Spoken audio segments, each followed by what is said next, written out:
ग्रंथ साहिब सच्चे पातशाह जी के पावन स्वरूपां दीयां बेअदबियां करनियां शुरू कर दित्तियां। विसाखी वाले दिन गुरबचन सिंह निरंकारीए ने की कीता, कहंदा जी हरमंदर साहिब दे विच जिद्दां सिख नगर कीर्तन कढदे ना जुलूस कहंदा कढांगा, वो पंज प्यारे सिखां दे पंज प्यारे हुंदे, कहंदा मैं 7 सितारे साड़े। जिस गल का विरोध करन दे लई बाबा फौजा सिंह दी अगवाई दे विच 13 सिंह जिहड़े उस समागम नूं रोकण दे लई निरंकारी नूं जिन्हां दी खातर शहादतां दे जाम कीने, शहीदी जाम जिन्हां दी खातर पीने पे। आपां सारे जानते हैं 1978 विसाखी का जिहड़ा कांड होया अमृतसर की धरती ते, बाबा फौजा सिंह की अगवाई दे विच इत्थों फिर की होया जदों 13 सिंह शहीद हुए। फिर जदों निरंकारीए जिथे समागम करन जांदे सन, सिंह अगे विरोध करन जांदे सन, इदां करदियां करदियां तकरीबन 105 के करीब सिंह शहीदी जाम। जदों इन्ने सिंह शहीदी जाम पी गए, गल चलदी गई, मसला बढ़ता गया। 1982 विच की होया जी, फिर धर्म युद्ध मोर्चा बाबा जरनैल सिंह जी वल्लों चलिया धर्म युद्ध मोर्चा चलिया, जिहदे विच आनंदपुर साहिब दे मते नूं मुख रख के गल चलदी सी। आनंदपुर साहिब दे मते ते वो धर्म युद्ध मोर्चा, फिर धर्म युद्ध मोर्चे तो बाद किस तरीके नाल फिर इंदिरा गांधी ने प्लैनिंग की। उस 3 जून के समय ते गुरु अर्जन देव साहब जी के शहीदी दिहाड़े नूं मुख रख के दरबार साहिब ते फौजां चाढ़ी। समय समय के नाल फौजां नूं अमृतसर भेजना शुरू कर दिता। वड्डे पद्धर ते CRPF, BSF, आर्मी वड्डे पद्धर ते अमृतसर दी धरती ते पहला कुछ दिन इन्हां ने प्लैनिंग की। एक गल विचों मैं छड्ड गया, देहरादून दीयां पहाड़ियां दे विच इंदिरा गांधी वल्लों आर्मी नूं एक ट्रेनिंग दित्ती गई, एक मॉडल बनाया गया दरबार साहिब। देहरादून दीयां पहाड़ियां च मॉडल बना के दरबार साहिब दा उहनूं भन्निया गया, उत्ते हमला किया गया। किस तरीके नाल अंदर वड़ना, किस तरीके नाल हमला करना, देहरादून दीयां पहाड़ियां च काम होया। उस तो बाद इत्थे फौज चढ़ के आउंदी है ते 1 जून नूं पहला इन्हां ने फायरिंग की है। फायरिंग करन दा मतलब यह सीगा जदों असीं फायर करांगे तो सिख जवाबी फायर दे विच सानूं जवाब देणगे ते सानूं ਸਿੰਘਾਂ ਦੇ ਮੋਰਚਿਆਂ ਦਾ पता लगे। मोर्चे जानण खातर इन्हां ने फायरिंग शुरू की। 1 तरीक नूं 1 जून नूं फायरिंग हुंदी है, जिस फायरिंग दे विच कुछ ਸਿੰਘ शहीद हो जाते हैं। ते सब तो पहले ਸਿੰਘ ਜਿਹੜੇ शहीद होए जून 84 घल्लू घारे दे 1 तरीक की फायरिंग, जिन्हां दा मोर्चा माता कौला जी का जिहड़ा अस्थान है, बाबा टल राय जी का बड़ा उच्चा अस्थान है, उहदे उपर उत्थे पहले शहीद होए जिहड़े भाई मेहंगा सिंह जी बब्बर, उन्हां दे वो फायरिंग दे विच गोलियां वजदियां ने ते शहीदी जाम पींदे ने। तकरीबन 8-10 सिंह शहीद होए। 2 तरीक नूं इन्हां ने कुछ नहीं कीता। 3 तरीक नूं इन्हां ने प्लैनिंग की कि किसी तरीके नाल अकाल तख्त साहिब ते हमला करना है। पूरे पंजाब दे विच कर्फ्यू ला दित्ता। जिन्ना पंजाब दा नेटवर्क है, पंजाब दा संबंध भारत दे नाल दूजियां कंट्रियां दे नाल कॉन्टैक्ट है, नेटवर्क जरिए, पत्रकारां जरिए, मीडिया जरिए, वो सारा संपर्क 3 तरीक नूं कट दिता गया। कर्फ्यू ला दिता गया। सब ते पाबंदी लगी कि कोई पिंडा शहरां दे विच नहीं चल सकदा, इत्थों तक कि कोई पैदल नहीं चल सकदा, कोई साइकिल ते नहीं चल सकदा। घरां चों बाहर निकलण दी सख्त हदायतां दित्तियां कि आपो अपने घर अंदर वड़ जाओ। कर्फ्यू लग जांदा है 3 जून नूं। 3 जून नूं कर्फ्यू लगण तो बाद 4 जून की सवेर नूं इन्हां ने पहली गोलाबारी करनी शुरू की। गोलाबारी करनी शुरू की जिहदे विच काफी लंबा समा 4 की सवेर तो लैके 5 की रात तक तकरीबन 10 बजे तक लंबा टाइम चलिया। माफ करो जी, 3 की सवेर तो ਤੇ 4 ਦੀ ਸਵੇਰ ਤੋਂ 5 ਦੀ ਰਾਤ ਤੱਕ ਸਾਰਾ ਦਿਨ ਗੋਲਾਬਾਰੀ ਕਰਦੇ ਰਹੇ, ਅੱਗੋਂ ਜਵਾਬ ਹੁੰਦਾ ਰਿਹਾ। ਹੁਣ 5 ਤਰੀਕ ਦੀ ਸਵੇਰ ਹੈ, 5 ਤਰੀਕ ਦੀ ਸਵੇਰ ਤੋਂ ਲੈ ਕੇ ਫਿਰ ਰਾਤ ਤੱਕ ਦੂਜੇ ਦਿਨ ਵੀ ਇਹਨਾਂ ਨੇ ਗੋਲਾਬਾਰੀ ਕਾਫੀ ਲੰਮਾ। ਇਧਰੋਂ ਗੁਰੂ ਰਾਮਦਾਸ ਸਰਾਂ ਵਾਲੇ ਪਾਸਿਓਂ ਕਾਫੀ ਗੋਲਾਬਾਰੀ ਹੁੰਦੀ ਹੈ, ਜਿੱਥੇ ਜਿੱਥੇ ਸਿੱਖ ਦੇ ਹੁੰਦੇ ਨੇ ਕੋਸ਼ਿਸ਼ ਕੀਤੀ ਜਾਂਦੀ ਹੈ। ਤੇ ਜਿਹੜੀ ਮੇਨ ਜੰਗ ਹੁੰਦੀ ਹੈ ਉਹ 5 ਦੀ ਰਾਤ ਤੇ 6 ਦੀ ਸਵੇਰ ਹੈ, ਸਾਰੀ ਰਾਤ। ਇਹਨਾਂ ਨੇ ਦੇਖਿਆ ਕਿ ਹੁਣ ਕਿਸੇ ਤਰੀਕੇ ਨਾਲ ਸਾਡੇ ਤੋਂ ਨੇੜੇ ਨਹੀਂ ਪਹੁੰਚਿਆ ਜਾ ਰਿਹਾ ਤੇ ਕੋਈ ਹੱਲ ਨਹੀਂ ਹੋ ਰਿਹਾ। ਹੁਣ ਅਸੀਂ ਟੈਂਕ ਪ੍ਰਕਰਮਾਂ ਦੇ ਵਿੱਚ ਤਾਰ ਲੈਣੇ ਨੇ, ਫੌਜ ਪ੍ਰਕਰਮਾਂ ਦੇ ਵਿੱਚ ਤਾਰ ਲੈਣੇ। ਹੁਣ ਪਹਿਲੀ ਫੌਜ ਦੀ ਟੁਕੜੀ ਜਦੋਂ ਇਹਨਾਂ ਨੇ ਪ੍ਰਕਰਮਾਂ ਦੇ ਵਿੱਚ ਭੇਜਣੀ ਹੈ, ਇਧਰੋਂ ਲੰਗਰ ਵਾਲੇ ਪਾਸਿਓਂ ਗੁਰੂ ਰਾਮਦਾਸ ਸਰਾਂ ਵਾਲੇ ਪਾਸਿਓਂ ਜਦੋਂ ਭੇਜਿਆ ਗਿਆ ਇਸ ਟੁਕੜੀ ਨੂੰ, ਅੱਗੋਂ ਸਿੰਘਾਂ ਦੀ ਜਨਰਲ ਸ਼ਬੇਗ ਸਿੰਘ ਦੀ ਇਸ ਤਰੀਕੇ ਨਾਲ ਪਲੈਨਿੰਗ ਕੀਤੀ ਗਈ ਹੈ, ਫੌਜ ਦਾ ਵੱਡਾ ਹਿੱਸਾ ਜਿਹੜਾ ਉੱਥੇ ਖਤਮ ਹੋ ਗਿਆ। ਜਨਰਲ ਸ਼ਬੇਗ ਸਿੰਘ ਦੀ ਅਗਵਾਈ ਦੇ ਵਿੱਚ ਜਿਹੜੀ ਫੌਜ ਜੰਗ ਲੜਨ ਨੂੰ ਪੁਸ਼ਤ ਮੁੱਠੀ ਭਰ ਸਿੰਘ ਜਿਹੜੇ 300-400 ਦੇ ਕਰੀਬ ਤਿਆਰ ਨੇ ਲੜਨ ਵਾਸਤੇ, ਤੇ ਮੋਰਚੇ ਇਦਾਂ ਦੇ ਥਾਵਾਂ ਤੇ ਫਿੱਟ ਕੀਤੇ ਹੋਏ ਨੇ ਕਿ ਜਿਹੜੀ ਵੱਡਾ ਨੁਕਸਾਨ ਆਰਮੀ ਦਾ ਹੋ ਗਿਆ। ਫਿਰ ਕੀ ਕੀਤਾ, ਕਹਿੰਦੇ ਜੀ ਇੱਕ ਐਸੀ ਗੱਡੀ ਹੁੰਦੀ ਹੈ ਫੌਜ ਦੀ ਜਿਹਦੇ ਵਿੱਚ ਇਹਨਾਂ ਨੇ ਆਪਣੇ ਕਮਾਂਡੋ ਬਿਠਾ ਲਏ ਕਿ ਉਹਦੇ ਤੇ ਛੇਤੀ ਹਮਲਾ ਨਹੀਂ ਹੁੰਦਾ, ਗੱਡੀ ਟੁੱਟਦੀ। ਇਹਨਾਂ ਨੂੰ ਭੁਲੇਖਾ ਸੀ ਕਿ ਇਦਾਂ ਦਾ ਕੁਝ ਇਹਨਾਂ ਕੋਲ ਹੈ ਨਹੀਂ, ਨਾਰਮਲ ਹਥਿਆਰ ਨੇ, ਗੋਲੀਆਂ ਚਲਾਉਣਗੇ, ਉਹਨੂੰ ਲਈ ਨਹੀਂ ਬੈਠੀ। ਗ੍ਰਨੇਡ ਵਗੈਰਾ ਦਾ ਇਹਨਾਂ ਦੇ ਦਿਮਾਗ 'ਚ ਹੀ ਨਹੀਂ ਸੀ ਕਿ ਕੁਝ ਹੋਏਗਾ, ਉਹ ਪ੍ਰਬੰਧ ਕਿੱਦਾਂ ਦਾ। ਇਹਨਾਂ ਨੇ ਆਪਣੇ ਕਮਾਂਡੋ ਦੇ ਬੰਦੇ ਇੱਕ ਅਫਸਰ ਦੇ ਨਾਲ, ਮੁਖੀ ਦੇ ਨਾਲ ਭੇਜੇ, ਜਿਹੜੇ ਅਫਸਰ ਨੂੰ ਕਿਹਾ ਗਿਆ ਕਿ ਅਕਾਲ ਤਖਤ ਤੇ ਜਾ ਕੇ ਬਾਬਾ ਜਰਨੈਲ ਸਿੰਘ ਨੂੰ ਜਿਉਂਦਾ ਫੜ ਕੇ ਲਿਆਉਣਾ ਜਾਂ ਖਤਮ ਕਰਨਾ। ਜਿਹਦੇ ਵਿੱਚ ਕੁਲਦੀਪ ਬਰਾੜ ਨੇ ਵੀ ਇੱਕ ਕਿਤਾਬ ਲਿਖੀ ਹੈ, ਸਾਕਾ ਨੀਲਾ ਤਾਰਾ ਦਾ ਬਲੂ ਸਟਾਰ, ਉਹਦੇ ਵਿੱਚ ਉਹਨੇ ਵੀ ਬੜਾ ਕੁਝ ਲਿਖਿਆ, ਕੁਝ ਸਹੀ ਵੀ ਹੈ, ਕੁਝ ਗਲਤ ਵੀ।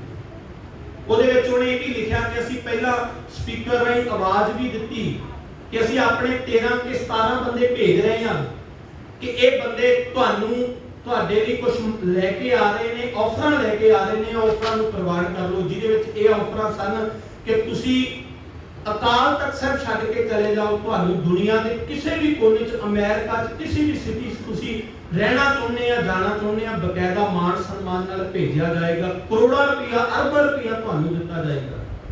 ਫਿਰ ਉਹਦੇ ਵਿੱਚ ਇਹ ਵੀ ਸੀ ਕਿ ਤੁਹਾਨੂੰ ਸੈਂਸਰ ਲਾ ਕੇ ਦੇਸ਼ ਦਾ ਪੰਜਾਬ ਦਾ ਮੁੱਖ ਮੰਤਰੀ ਬਣਾ ਦਿੰਦੇ ਆ, ਤੁਹਾਨੂੰ ਪਾਕਿਸਤਾਨ ਇਦਾਂ ਦੀਆਂ ਕਈ ਮੰਗਾਂ ਸੀ। ਤੇ ਕੁਲਦੀਪ ਸਿੰਘ ਨੇ ਵੀ ਗੱਲ ਲਿਖੀ ਹੈ, ਕਹਿੰਦਾ ਸਾਨੂੰ ਜਵਾਬ ਕੀ ਮਿਲਿਆ ਤੋਂ ਕੀ ਹੋਇਆ ਤਾਂ ਪਤਾ ਲੱਗੇ ਜਿਹੜੇ 13 ਬੰਦੇ ਅਸੀਂ ਭੇਜੇ ਸੀ ਜੇ ਉਹ ਵਾਪਸ ਆਏ ਹੁਣ, ਕਹਿੰਦੇ ਉਹ 13 ਦੇ 13 ਉਹਨਾਂ ਨਾਲ ਰਲ ਕੇ ਸਾਡੇ ਵਿਰੁੱਧ ਲੜੇ। ਦੇਖੋ ਕੈਸੀ ਬਖਸ਼ਿਸ਼ ਹੋਏਗੀ ਉਹਨਾਂ ਮਹਾਨ ਗੁਰਸਿੱਖਾਂ ਦੀ, ਕੈਸੀ ਕਸ਼ਿਸ਼ ਹੋਏਗੀ ਬਾਬਾ ਜਰਨੈਲ ਸਿੰਘ ਜੀ ਦੇ ਬੋਲਾਂ ਵਿੱਚ, ਕਿਹੜੀ ਤਾਕਤ ਸੀ ਜਿਹੜੀ ਆਪਣੇ ਵੱਲ ਨੂੰ ਖਿੱਚ ਰਹੀ ਸੀ। ਜਿਹੜਾ ਵੀ ਬਾਣੀ ਪੜਨ ਵਾਲੇ ਮਰ ਜੀਵੜੇ, ਨਾ ਵਿਕਣ ਵਾਲੇ, ਨਾ ਥੱਕਣ ਵਾਲੇ, ਨਾ ਅੱਕਣ ਵਾਲੇ, ਇਦਾਂ ਦੇ ਯੋਧੇ। ਤੇ ਜਿਹੜੇ ਉਸ ਸਮੇਂ ਨਾਲ ਲੜਨ ਵਾਲੇ ਜਨਰਲ ਸ਼ਬੇਗ ਸਿੰਘ ਵਰਗੇ, ਭਾਈ ਅਮਰੀਕ ਸਿੰਘ ਵਰਗੇ, ਬਾਬਾ ਠਾਰਾ ਸਿੰਘ ਵਰਗੇ, ਹੋਰ ਕਿੰਨੇ ਉਹ ਗੁਰਸਿੱਖ ਜਿਨ੍ਹਾਂ ਨੇ ਆਪੋ ਆਪਣੀ ਜਾਨ ਦੀ ਪਰਵਾਹ ਨਹੀਂ ਕੀਤੀ, ਕੁਰਬਾਨੀਆਂ ਕੀਤੀਆਂ। ਤੇ ਉਹਨਾਂ ਦੇ ਵਿੱਚ ਉਹ ਵੀ ਸਨ ਅੱਜ ਜਿਹੜੇ ਸ਼੍ਰੋਮਣੀ ਕਮੇਟੀ ਤੇ ਕਾਬਜ ਹੋਏ ਬੈਠੇ, ਜਿਹੜੇ ਹੱਥ ਖੜੇ ਕਰਕੇ ਬਾਹਰ ਆਏ, ਚਾਹੇ ਉਹ ਬਾਦਲ ਕਹਿ ਲਓ, ਟੌੜੇ ਵਰਗੇ ਕਹਿ ਲਓ, ਲੰਗੋਵਾਲ ਵਰਗੇ ਕਹਿ ਲਓ, ਵੱਡੀਆਂ ਵੱਡੀਆਂ ਗੱਲਾਂ ਕਰ। ਜਿਹੜੀ ਸ਼੍ਰੋਮਣੀ ਕਮੇਟੀ 1921 ਦੇ ਵਿੱਚ ਨਨਕਾਣਾ ਸਾਹਿਬ ਦੇ ਸ਼ਹੀਦਾਂ ਦੇ ਵਿੱਚੋਂ ਨਿਕਲੀ ਸੀ, ਅੱਜ 84 ਆ ਗਿਆ, ਉਹੀ ਸ਼੍ਰੋਮਣੀ ਕਮੇਟੀ ਦੇ ਜਿਹੜੇ ਨੁਮਾਇੰਦੇ ਉਹ ਹੱਥ ਖੜੇ ਕਰ ਕਰਕੇ ਬਾਹਰ ਆਉਂਦੇ ਨੇ ਕਿ ਸਾਨੂੰ ਕੁਰਬਾਨੀ ਨਾ ਕਰਨੀ। ਕਿਤੇ ਨਾ ਕਿਤੇ ਅੰਦਰੋਂ ਰਲੇ ਹੋਏ, ਕਿਤੇ ਨਾ ਕਿਤੇ ਆਪਾਂ ਗਦਾਰ ਕਹਿੰਦੇ ਹਾਂ। ਅੱਜ ਵੀ ਕਾਬਜ ਜਿੰਨਾ ਕੌਮ ਦਾ ਬੇੜਾ ਆਪਾਂ ਸਿੱਧੀ ਗੱਲ ਇਹ ਕਹਿ ਸਕਦੇ ਹਾਂ, ਉਦੋਂ ਤੋਂ ਲੈ ਕੇ ਹੁਣ ਤੱਕ ਬੈਠੇ ਆ ਇਹਨਾਂ ਬੰਦਿਆਂ ਕਰਕੇ, ਤੇ ਜਿਹਦਾ ਨਤੀਜਾ ਭੁਗਤ ਚੁੱਕੇ ਆ, ਤਕਰੀਬਨ ਭੁਗਤ ਚੁੱਕੇ ਆ, ਸਾਫ਼ ਹੋ ਗਿਆ ਕੰਮ। ਅੱਜ ਪੱਲੇ ਕੋਲ ਰਿਹਾ ਨਹੀਂ, ਜਿਸ ਦਾ ਨਤੀਜਾ ਚੰਗੀ ਤਰ੍ਹਾਂ ਭੁਗਤ ਚੁੱਕੇ ਆ। ਜਿਹੜੇ ਵੱਡੀਆਂ ਵੱਡੀਆਂ ਠਾਰਾਂ ਮਾਰਦੇ ਸੀ ਕਿ ਅਸੀਂ 25 ਸਾਲ ਰਾਜ ਕਰਕੇ ਇੱਥੋਂ ਜਾਣਾ, ਅੱਜ 1-2 ਸੀਟਾਂ ਪਰਿਵਾਰ ਦੀਆਂ ਮਿਲਦੀਆਂ। ਇਹ ਉਹੀ ਸਾਰੇ ਬੰਦੇ ਨੇ ਜਿਨ੍ਹਾਂ ਨੇ ਸ਼ਹਿਆਂ ਦੇ ਕੇ ਆ ਸਭ ਕੁਝ ਕੀਤਾ। ਕਦੇ ਉਹ ਸਾਕੇ ਨਹੀਂ। ਫਿਰ ਕੀ ਹੋਇਆ ਜੀ, ਹੁਣ ਜਿਹੜੀ ਗੱਡੀ ਇਹਨਾਂ ਦੇ ਇੱਕ ਆਫੀਸਰ ਨੂੰ ਜਦੋਂ ਦੱਸਿਆ ਗਿਆ ਕਿ ਭਾਈ ਤੂੰ ਜਾਣਾ, ਕਹਿੰਦਾ ਮੈਂ ਜਾਊਂਗਾ, ਜਾ ਕੇ ਫੜ ਕੇ ਜਾਂ ਖਤਮ ਕਰਕੇ ਮੁੜੇ ਆਊਂਗਾ ਵਾਪਸ ਆ ਜਾਊਂਗਾ। ਸਹੀ ਨਹੀਂ ਗੱਲ ਹੈ। ਇੰਨੀ ਕੁ ਗੱਲ ਇਹ ਸਮਝੀ ਬੈਠੇ ਸੀ। ਜਦੋਂ ਗੱਡੀ ਨੂੰ ਭੇਜਿਆ ਦਰਬਾਰ ਸਾਹਿਬ ਦੀ ਪਰਿਕਰਮਾ ਦੇ ਵਿੱਚ ਆ ਰਿਹਾ ਗਿਆ, ਵੱਡੇ ਕਰਨੇਕ ਨਾਲ ਸਿੰਘਾਂ ਵੱਲੋਂ ਹਮਲਾ ਹੋਇਆ ਗੱਡੀ ਦੇ ਵਿੱਚ। ਜਿੰਨੇ ਕਮਾਂਡੋ ਸੀ ਤੇ ਜਿੰਨੇ ਆਫੀਸਰ ਸਭ ਤੋਂ ਬਾਅਦ ਖਤਮ। ਵੱਡਾ ਨੁਕਸਾਨ ਆਪਾਂ ਇਹ ਨਹੀਂ ਕਹਿ ਸਕਦੇ, ਕੌਮ ਦਾ ਨੁਕਸਾਨ ਹੋਇਆ, ਇਸ ਗੱਲ ਨੂੰ ਅਸੀਂ ਕਬੂਲ ਕਰਦੇ ਹਾਂ। ਥੋੜਾ ਨਹੀਂ, ਬਹੁਤ ਵੱਡਾ ਨੁਕਸਾਨ ਸਾਡੀ ਕੌਮ ਦਾ ਹੋਇਆ, ਪਰ ਭਾਰਤ ਦੀ ਫੌਜ ਦਾ ਵੀ ਬਹੁਤ ਵੱਡਾ ਨੁਕਸਾਨ ਹੋਇਆ। ਜਿਹੜੇ ਕਮਾਂਡੋ ਪ੍ਰਧਾਨ ਮੰਤਰੀ ਦੀ ਰੱਖਿਆ ਲਈ ਲੱਗਦੇ ਨੇ, ਜਿਹੜਾ ਇੱਕ ਇੱਕ ਕਮਾਂਡੋ ਬੜਾ ਕੀਮਤੀ ਹੈ ਫੌਜ ਲਈ, ਉਹ ਕਮਾਂਡੋ ਦਰਬਾਰ ਸਾਹਿਬ ਜਾਂਦੇ। ਵੱਡਾ ਹਿੱਸਾ ਜਿਹੜਾ ਉਹਨਾਂ ਕਮਾਂਡੋਆਂ ਦਾ। ਫਿਰ ਰਾਤ ਸਾਰੀ ਰਾਤ ਇਹ ਆਪਰੇਸ਼ਨ ਚੱਲਿਆ, ਚੱਲਦੇ ਸੀ, ਫੇਲ ਹੋ ਜਾਂਦੇ ਸੀ ਅੱਗੇ। ਜਦੋਂ ਦੂਜੀਆਂ ਟੁਕੜੀਆਂ, ਫਿਰ ਇਹਨਾਂ ਨੇ ਕੀ ਕੀਤਾ, ਟੈਂਕ ਲਏ, ਜਿਹੜੇ ਟੈਂਕ ਆਏ ਹੋਏ ਸੀ, ਫਿਰ ਟੈਂਕਾਂ ਨੂੰ ਉਤਾਰਿਆ ਗਿਆ, ਟੈਂਕਾਂ ਨੂੰ ਪਰਿਕਰਮਾ ਦੇ ਵਿੱਚ ਉਤਾਰਿਆ ਗਿਆ। ਉਸ ਟੈਂਕ ਤੇ ਵੀ ਹਮਲਾ ਹੋਇਆ, ਟੈਂਕ ਵੀ ਖਤਮ ਹੋ ਗਿਆ। ਟੈਂਕ ਚਲਾਉਣ ਦੀ ਇਜਾਜ਼ਤ ਨਹੀਂ ਸੀ। ਇੱਕ ਗੱਲ ਮੈਂ ਵੀ ਨੋਟ ਕਰ ਲਈ, ਕਿਉਂਕਿ ਜਦੋਂ ਅਸੀਂ ਵੱਡੇ ਵੱਡੇ ਵਿਦਵਾਨ ਜਿਨ੍ਹਾਂ ਨੇ ਉਹ ਸਮਾਂ ਦੇਖਿਆ, ਉਸ ਸਮੇਂ ਦੇ ਦੌਰ ਨੂੰ ਪੜ੍ਹਿਆ ਸਮਝਿਆ, ਸਰਦਾਰ ਅਜਮੇਰ ਸਿੰਘ ਜੀ ਨੂੰ ਮੈਂ ਸੁਣ ਰਿਹਾ ਸੀ ਕਿ ਉਹਨਾਂ ਦੇ ਵਿੱਚੋਂ ਬੜੀਆਂ ਐਸੀਆਂ ਗੱਲਾਂ ਮਿਲ ਰਹੀਆਂ ਜਿਹੜੀਆਂ ਸਾਡੇ ਸੋਚਣ ਤੋਂ ਪਰੇ। ਉਹ ਟੈਂਕ ਭੇਜਿਆ ਗਿਆ ਤੇ ਟੈਂਕ ਚਲਾਉਣ ਦੀ ਇਜਾਜ਼ਤ ਨਹੀਂ। ਟੈਂਕ ਦੇ ਵਿੱਚ ਨਾ ਦੋ ਤਰ੍ਹਾਂ ਦੀਆਂ ਜਿਹੜੀਆਂ ਉਹ ਰਾਈਫਲਾਂ ਉਹਨਾਂ ਦੀਆਂ ਜਿੱਥੋਂ ਬੰਬ ਨਿਕਲਦਾ, ਦੋ ਤਰ੍ਹਾਂ ਦਾ। ਇੱਕ ਤਾਂ ਵੱਡਾ ਬਲਾਸਟ ਜਿਹਦੇ ਨਾਲ ਹੁੰਦਾ, ਇੱਕ ਛੋਟਾ ਹੁੰਦਾ, ਦੋ ਤਰ੍ਹਾਂ। ਪਹਿਲਾਂ ਇਹਨਾਂ ਨੇ ਟੈਂਕ ਅੰਦਰ ਵਾਰਿਆ, ਗੋਲਾਬਾਰੀ ਕੀਤੀ, ਗ੍ਰਨੇਡ ਸਭ ਕੁਝ ਚਲਾਇਆ, ਨੇੜੇ ਨਹੀਂ ਪਹੁੰਚ ਸਕੇ ਅਕਾਲ ਤਖਤ ਸਤੂਰਾ। ਇੱਥੋਂ ਤੱਕ ਕਿ ਇਹਨਾਂ ਨੇ ਇੱਕ ਟੁਕੜੀ ਫੌਜ ਦੀ ਉਹ ਵੀ ਬੁਲਾਈ, ਗੋਤਾਖੋਰ ਫੌਜ, ਜਿਹੜੀ ਕਿ ਪਾਣੀ ਵਿੱਚ ਦੀ ਚਲੀ ਜਾਂਦੀ। ਉਹ ਗੋਤਾਖੋਰ ਨੂੰ ਸਰੋਵਰ ਦੇ ਵਿੱਚ ਦੀ ਭੇਜ ਕੇ ਪਲੈਨਿੰਗ ਸੀ ਕਿ ਅਕਾਲ ਤਖਤ ਕੋਲ ਜਾ ਕੇ ਨਿਕਲੇ ਹੋਣ, ਪਰ ਉਹ ਵੀ ਨਾਕਾਮਯਾਬ ਹੋ ਸਕੇ।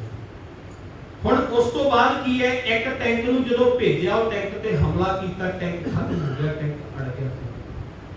ਹੁਣ ਇੱਕ ਟੈਂਕ ਹੋਰ ਉਤਾਰਿਆ। ਪਹਿਲਾਂ ਇਹਨਾਂ ਨੇ ਪਲੈਨਿੰਗ ਕੀਤੀ, ਜਿਹੜੀਆਂ ਟੈਂਕ ਦੀਆਂ ਲਾਈਟਾਂ ਹੁੰਦੀਆਂ, ਕਹਿੰਦੇ ਉਹ ਲਾਈਟਾਂ ਦੀ ਰੋਸ਼ਨੀ ਇਦਾਂ ਦੀ ਹੁੰਦੀ ਹੈ, ਜਦੋਂ ਸਾਹਮਣੇ ਫੌਜ ਦੁਸ਼ਮਣ ਵੱਲ ਮਾਰਦੇ ਆ, ਇੱਕ ਕੁਝ ਮਿੰਟਾਂ ਵਾਸਤੇ ਉਹਨਾਂ ਦੀ ਸੁੱਧ-ਬੁੱਧ ਭੁੱਲ ਜਾਂਦੀ ਹੈ, ਪਤਾ ਨਹੀਂ ਲੱਗਦਾ। ਲਾਈਟ ਇੰਨੀ ਜ਼ਿਆਦਾ ਤੇਜ਼ ਆ, ਲਾਈਟਾਂ ਮਾਰਨ ਲੱਗੇ, ਕੁਦਰਤੀ ਇਦਾਂ ਦੀ ਗੱਲ ਹੋਈ ਕਿ ਲਾਈਟ ਫਿਊਜ਼ ਹੋ ਗਈ। ਦੂਜੇ ਟੈਂਕ ਦੀਆਂ ਵੀ ਮਾਰਨ ਲੱਗੇ, ਉਹਦੀਆਂ ਵੀ ਫਿਊਜ਼ ਹੋ ਗਈਆਂ। ਫਿਰ ਜਨਰਲ ਕੁਲਦੀਪ ਬਰਾੜ ਤੇ ਨਾਲ ਹੋਰ ਜਿਹੜੇ ਆਫੀਸਰ ਬੜੇ ਨੇ, ਜਿਹੜੇ ਵੱਡੇ ਵੱਡੇ ਅਹੁਦਿਆਂ ਤੇ ਤਾਇਨਾਤ ਨੇ, ਸਭ ਸੱਦ ਲਏ ਗਏ। ਤੇ ਉਹਨਾਂ ਸਮਿਆਂ ਦੇ ਵਿੱਚ ਜਿਹੜੀ ਇਹਨਾਂ ਦੀ ਫੌਜ ਖਤਮ ਹੁੰਦੀ ਸੀ, ਮਰਦੀ ਸੀ, ਉਹ ਫੌਜ ਨੂੰ ਚੱਕਣ ਵਾਸਤੇ ਜਾਂ ਜਿਹੜੇ ਜ਼ਖਮੀ ਸਨ ਉਹਨਾਂ ਨੂੰ ਲਿਜਾਣ ਵਾਸਤੇ ਹੈਲੀਕਾਪਟਰ ਅੰਮ੍ਰਿਤਸਰ ਤੋਂ ਲੈ ਕੇ ਚੰਡੀਗੜ੍ਹ ਤੱਕ, ਅੰਬਾਲੇ ਤੱਕ ਇਦਾਂ ਚੱਲਦੇ ਸੀ ਕਿ ਜਿੱਦਾਂ ਆਮ ਹੀ ਕੁਛ ਉੱਡਿਆ ਕਰਦਾ। ਬੜੀ ਕੋਸ਼ਿਸ਼ ਇਹਨਾਂ ਵੱਲੋਂ ਹੋਈ, ਬੜਾ ਯੁੱਧ ਲੱਗਿਆ। 3-4 ਵਾਲੇ ਆਪਣੀ ਹਾਰ ਜੰਗ ਲੜਦੇ ਲੜਦੇ ਕਬੂਲ ਕਰ ਚੁੱਕੇ ਸੀ ਕਿ ਇਸ ਤੋਂ ਅੱਗੇ ਸਾਡੀ ਵਾਹ ਨਹੀਂ, ਕੀ ਕੀਤਾ ਜਾਵੇ। ਫਿਰ ਇਹਨਾਂ ਨੇ ਅੱਧੀ ਰਾਤ ਨੂੰ ਇੰਦਰਾ ਗਾਂਧੀ ਨੂੰ ਆਪਣੇ ਨੈਟਵਰਕ ਜ਼ਰੀਏ ਮੈਸੇਜ ਭੇਜਿਆ ਕਿ ਸਾਨੂੰ ਟੈਂਕ ਚਲਾਉਣ ਦੀ ਇਜਾਜ਼ਤ ਦਿੱਤੀ ਜਾਵੇ। ਫਿਰ ਜਦੋਂ ਗੱਲਬਾਤ ਹੋਈ, ਇੰਦਰਾ ਗਾਂਧੀ ਨੇ ਕਿਹਾ ਉਦਾਂ ਨਹੀਂ, ਕਹਿੰਦੇ ਸਭ ਹਥਿਆਰ ਖਤਮ ਨੇ, ਹੱਥ ਖੜੇ ਹੋ ਚੁੱਕੇ ਨੇ, ਅਗਲਾ ਹਥਿਆਰ ਤੇ ਹੀ ਜੇ ਟੈਂਕ ਚੱਲਣਗੇ ਤੇ ਕੁਝ ਹੋ ਸਕਦਾ। ਫਿਰ ਉੱਥੋਂ ਇੱਕ ਇਜਾਜ਼ਤ ਮਿਲਦੀ ਹੈ ਇੰਦਰਾ ਗਾਂਧੀ ਤੋਂ ਕਿ ਜਿਹੜੀ ਛੋਟੀ ਬੈਰਲ ਹੈ ਉਹਦੇ ਰਾਹੀਂ ਹਮਲਾ ਕੀਤਾ। ਫਿਰ ਉਹ ਛੋਟੀ ਬੈਰਲ ਦੇ ਰਾਹੀਂ ਅਕਾਲ ਤਖਤ ਸਾਹਿਬ ਤੇ ਹਮਲਾ ਕੀਤਾ ਗਿਆ। ਦਰਬਾਰ ਸਾਹਿਬ ਦੇ ਵਿੱਚ 300 ਤੋਂ ਵੱਧ ਗੋਲੀਆਂ ਲੱਗੀਆਂ ਸੀ। ਕੀਰਤਨ ਕਰਦੇ ਜਥੇ ਭਾਈ ਗੁਰਮੁਖ ਸਿੰਘ ਜਿਹੜੇ ਅੱਖਾਂ ਤੋਂ ਮਨਾਕੇ ਸਾਨੂੰ ਵੀ ਸ਼ਹੀਦ ਹੋ ਗਏ। ਗੁਰੂ ਗ੍ਰੰਥ ਸਾਹਿਬ ਪਾਤਸ਼ਾਹ ਜੀ ਦੇ ਸਰੂਪ ਨੂੰ ਵੀ ਗੋਲੀਆਂ ਲੱਗੀਆਂ। ਐਡੇ ਵੱਡੇ ਪੱਧਰ ਤੇ ਜਿਹੜੇ ਗੁਰੂ ਅਰਜਨ ਦੇਵ ਸਾਹਿਬ ਪਾਤਸ਼ਾਹ ਦਾ ਸ਼ਹੀਦੀ ਦਿਹਾੜਾ ਮਨਾਉਣ ਆਈ ਆਮ ਸਿੱਖ ਸੰਗਤ ਨੇ ਹੱਥਿਆਂ ਤੇ ਬੜਾ ਜ਼ੁਲਮ। ਪਾਣੀ ਬੰਦ ਕਰ ਦਿੱਤਾ ਗਿਆ, ਲਾਈਟ ਬੰਦ ਕਰ ਦਿੱਤੀ ਗਈ ਹੈ। ਪਾਣੀ ਲਈ ਪਿਆਸੇ ਤੜਪਦੇ ਬੜੇ ਸਾਡੀ ਕੌਮ ਦੀਆਂ ਬੀਬੀਆਂ, ਭੈਣਾਂ, ਬਜ਼ੁਰਗ ਜਿਹੜੇ ਸ਼ਹੀਦੀ ਜਾਂਦੇ। ਲਾਸ਼ਾਂ ਦੇ ਢੇਰ ਆਸੇ-ਪਾਸੇ ਲੱਗੇ ਹੋਏ। ਇੱਕ ਨਾ ਦਾਦਾ ਪੋਤਾ ਗੁਰੂ ਅਰਜਨ ਦੇਵ ਸਾਹਿਬ ਪਾਤਸ਼ਾਹ ਜੀ ਦੀ ਸ਼ਹੀਦੀ ਤੇ ਗਏ ਦਰਬਾਰ ਸਾਹਿਬ। ਉਸ ਟਾਈਮ ਹੁਣ ਦਾਦੇ ਦੇ ਨਾਲ ਪੋਤਾ ਤੇ ਪੋਤੇ ਨੂੰ ਫੌਜ ਨੇ ਕੁੱਟਿਆ, ਵੱਟ ਮਾਰੇ ਰਾਈਫਲਾਂ ਦੇ, ਤੇ ਆਪਣੇ ਦਾਦੇ ਨੂੰ ਕਹਿੰਦਾ ਜਦੋਂ ਮੈਂ ਇੱਥੋਂ ਚਲਿਆ ਗਿਆ ਤੇ ਮੈਂ ਜਾ ਕੇ ਗੁਰੂ ਘਰ ਮੈਂ ਗੁਰੂ ਸਾਹਿਬ ਨੂੰ ਪੁੱਛਣਾ ਹੈ ਕਿ ਮੇਰਾ ਕੀ ਕਸੂਰ ਸੀ ਕਿ ਮੈਨੂੰ ਕਿਸ ਗੱਲੋਂ ਕੁੱਟ ਪਈ, ਮੈਨੂੰ ਕਿਉਂ ਕੁੱਟਿਆ ਗਿਆ। ਤੇ ਦਾਦਾ ਆਪਣੇ ਪੋਤੇ ਨੂੰ ਨਾ ਉੱਥੇ ਬੈਠਾ ਸਮਝਾਉਂਦਾ, ਕਹਿੰਦਾ ਪੁੱਤ ਨਾ ਇਹ ਗੱਲ ਨਹੀਂ ਕਰਨੀ ਤੂੰ। ਕਹਿੰਦਾ ਕਿਉਂ? ਕਹਿੰਦਾ ਤੂੰ ਇਹ ਗੱਲ ਕਰੇਗਾ ਤੇਰੇ ਕੁੱਟ ਕਿਉਂ ਪਈ। ਉਹ ਯਾਦ ਕਰ ਗੁਰੂ ਅਰਜਨ ਦੇਵ ਸਾਹਿਬ ਜੀ ਤੈਨੂੰ ਕਹਿਣਗੇ ਮੈਂ ਤੱਤੀ ਤਵੀ ਤੇ ਕਿਉਂ ਬੈਠਾ। ਯਾਦ ਕਰ ਉਹਨਾਂ ਨਿੱਕੇ ਸਾਹਿਬਜ਼ਾਦਿਆਂ ਨੂੰ, ਉਹ ਵੀ ਤੈਨੂੰ ਸਵਾਲ ਪੁੱਛਣਗੇ ਭਾਈ ਅਸੀਂ ਕਿਉਂ ਨੀਹਾਂ ਵਿੱਚ ਖੜ ਕੇ ਸ਼ਹਾਦਤਾਂ ਦਾ ਜਾਮ ਕੀਤਾ। ਪੁੱਤੇ ਤੇਰੀ ਖਾਤਰ ਗੁਰੂ ਸਾਹਿਬ ਨੇ ਕੁਰਬਾਨੀਆਂ ਕੀਤੀਆਂ, ਤੇਰੀ ਖਾਤਰ ਗੁਰੂ ਗੋਬਿੰਦ ਸਿੰਘ ਦੇ ਨਿੱਕੇ ਨਿੱਕੇ ਬੱਚਿਆਂ ਨੇ। ਦਾਦੇ ਦੀ ਭਾਵਨਾ ਦੇਖੋ, ਆਪਣੇ ਪੁੱਤ ਨੂੰ, ਪੁੱਤ ਕਹਿ ਰਿਹਾ ਕਿ ਮੈਂ ਜਾ ਕੇ ਲਾਮਾ ਦੇਵਾਂਗਾ, ਮੈਂ ਪੁੱਛੂੰਗਾ ਮੇਰੇ ਕਿਉਂ ਕੁੱਟ ਪਈ, ਤੇ ਦਾਦਾ ਆਪਣੇ ਪੁੱਤ ਨੂੰ ਇਤਿਹਾਸ ਦੀਆਂ ਲੋਰੀਆਂ ਦੇ ਕੇ ਬੁਲਾ ਰਿਹਾ, ਪੁੱਤ ਨਹੀਂ ਇਹ ਗੱਲ ਨਹੀਂ ਕਰਨੀ। ਫਿਰ ਕੀ ਹੋ ਗਿਆ? ਤੂੰ ਜੇ ਕੁੱਟ ਖਾਧੀ ਹੈ ਕੁਰਬਾਨੀ ਕਰ ਸਕਦੀ। ਦੇਖੋ ਏਦਾਂ ਦਾ ਮਾਹੌਲ, ਏਦਾਂ ਦੇ ਬੱਚੇ ਜਿਹੜੇ ਉੱਥੇ ਗਏ ਨੇ, ਏਦਾਂ ਦਾ ਸਮਾਂ ਆ ਗਿਆ। ਹੁਣ ਟੈਂਕ ਵਾਰ ਦਿੱਤੇ ਗਏ, ਇਜਾਜ਼ਤ ਦੇ ਦਿੱਤੀ ਗਈ, ਕਹਿੰਦੇ ਛੋਟੀਆਂ ਜਿਹੜੀਆਂ ਤੋਪਾਂ ਉਹ ਚਲਾ ਦਿਓ। ਛੋਟੀਆਂ ਤੋਪਾਂ ਦੇ ਨਾਲ ਹਮਲਾ ਹੋਇਆ। ਤਕਰੀਬਨ ਜਿਹੜਾ ਇਹ ਟਾਈਮ ਹੈ ਰਾਤ ਨੂੰ ਸਵੇਰੇ 3-4 ਵਜੇ ਦੇ ਕਰੀਬ ਦਾ ਟਾਈਮ ਤੇ ਚੱਲ ਰਿਹਾ। ਫਿਰ ਉਹਨਾਂ ਦੇ ਨਾਲ ਕੁਝ ਨੁਕਸਾਨ ਹੋਇਆ ਵੱਡਾ। ਤੋਪਾਂ ਰਾਹੀਂ ਅਕਾਲ ਤਖਤ ਸਾਹਿਬ ਤੇ ਚਲਾਏ ਗਏ, ਜਿਨ੍ਹਾਂ ਦੇ ਨਾਲ ਗੁੰਬਦ ਤੇ 3 ਮੰਜ਼ਿਲਾਂ ਜਿਹੜੀਆਂ ਅਕਾਲ ਤਖਤ ਸਾਹਿਬ ਦੀਆਂ ਢਹਿ ਢੇਰੀ ਕੀਤੀਆਂ। ਬੜੇ ਸਿੰਘ ਜਿਹੜੇ ਮਲਬੇ ਦੇ ਵਿੱਚ ਰੜੇ। ਫਿਰ ਟੈਂਕਾਂ ਦੀ ਮਦਦ ਦੇ ਨਾਲ ਅਕਾਲ ਤਖਤ ਸਾਹਿਬ ਦੇ ਨੇੜੇ ਗਏ। ਫਿਰ ਤਕਰੀਬਨ 6 ਜੂਨ ਦੀ ਸਵੇਰ ਦਾ ਸਮਾਂ ਆ ਗਿਆ। 4-5 ਵਜੇ ਤੋਂ ਬਾਅਦ ਦਿਨ ਚੜ੍ਹਨਾ ਸ਼ੁਰੂ ਹੋ ਗਿਆ।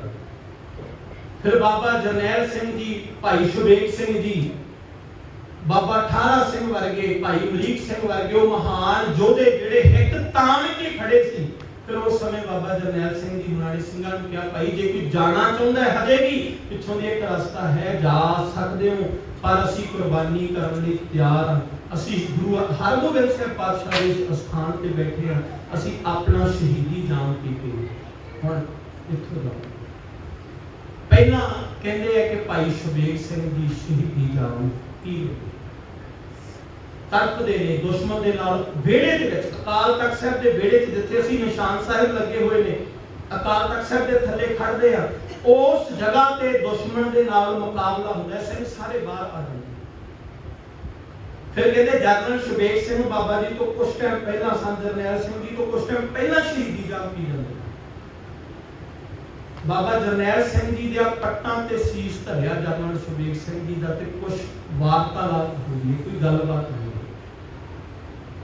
ਪੁੱਛਿਆ ਜਾਂਦਾ ਜਰਨਲ ਸ਼ੁਬੇਗ ਸਿੰਘ ਜੀ ਤੋਂ, ਕਹਿੰਦੇ ਜੀ ਕਿਦਾਂ ਦਾ ਮਹਿਸੂਸ ਹੋ ਰਿਹਾ?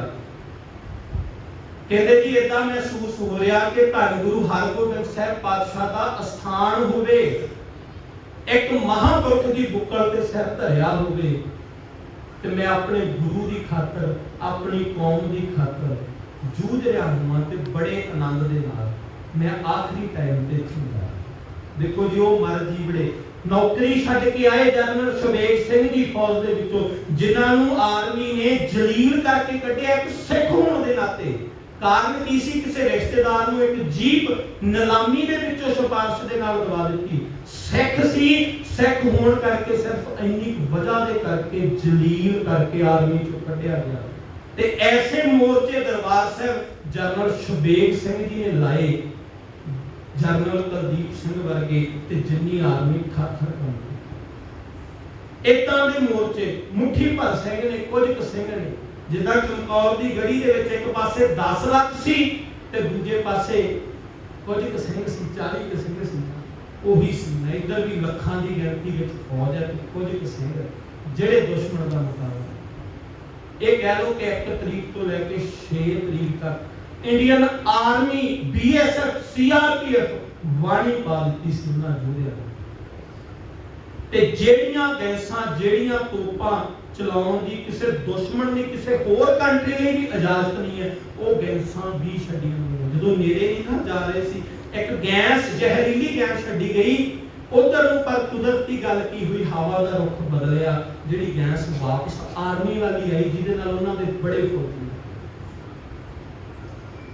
ਹੁਣ ਜਦੋਂ ਸਾਹਮਣੇ ਜੰਗ ਹੋ ਰਹੀ, ਉਸ ਜੰਗ ਦੇ ਵਿੱਚ ਬਾਬਾ ਜਰਨੈਲ ਸਿੰਘ ਜੀ, ਭਾਈ ਅਮਰੀਕ ਸਿੰਘ ਜੀ, ਬਾਬਾ ਠਾਰਾ ਸਿੰਘ ਜੀ ਵਰਗੇ ਦੁਸ਼ਮਣ ਦੇ ਨਾਲ ਹਿੱਕ ਤਾਣ ਕੇ ਆਮੋ ਸਾਹਮਣੇ ਮੁਕਾਬਲਾ ਕਰਦੇ ਨੇ, ਜਿਹੜਾ ਸ਼ਹੀਦੀ ਜਾਮ ਪੀ ਗਿਆ, ਸ਼ਹਾਦਤ ਦਾ ਜਾਮ। ਇਹ ਤਕਰੀਬਨ ਸਵੇਰ 9 ਵਜੇ ਤੋਂ ਲੈ ਕੇ 10 ਵਜੇ ਦਾ ਜਿਹੜਾ ਟਾਈਮ ਦਿਨ, ਉਸ ਟਾਈਮ ਤੇ ਸ਼ਹਾਦਤ ਦਾ ਜਾਮ ਸੀ।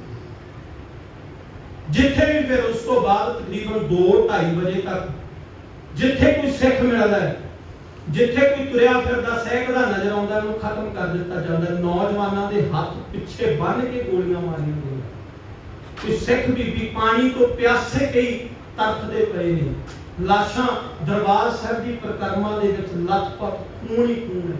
ਦੇਖੋ, ਜਿੱਥੇ ਜਾ ਕੇ ਸਾਨੂੰ ਸਕੂਨ ਮਿਲਦਾ ਹੋਵੇ, ਜਿੱਥੇ ਜਾ ਕੇ ਸਾਨੂੰ ਰੂਹ ਦੀ ਖੁਰਾਕ ਮਿਲਦੀ ਹੋਵੇ, ਅੰਦਰ ਦੀ ਸ਼ਾਂਤੀ ਭਟਕਿਆ ਹੋਇਆ ਸਿੱਖ ਵੀ ਚਲਿਆ ਜਾਵੇ, ਉਹਨੂੰ ਸਹਿਜ ਆ ਜਾਂਦਾ, ਸ਼ਾਂਤੀ ਆ ਜਾਂਦੀ, ਵਾਈਬ੍ਰੇਸ਼ਨ ਗੁਰਬਾਣੀ ਦੀ ਉੱਥੇ ਖੂਨ ਹੀ ਖੂਨ। ਇਦਾਂ ਦਾ ਮਾਹੌਲ ਪੈਦਾ ਕੀਤਾ ਗਿਆ, ਡਰਾਉਣਾ ਮਾਹੌਲ ਕੀਤਾ।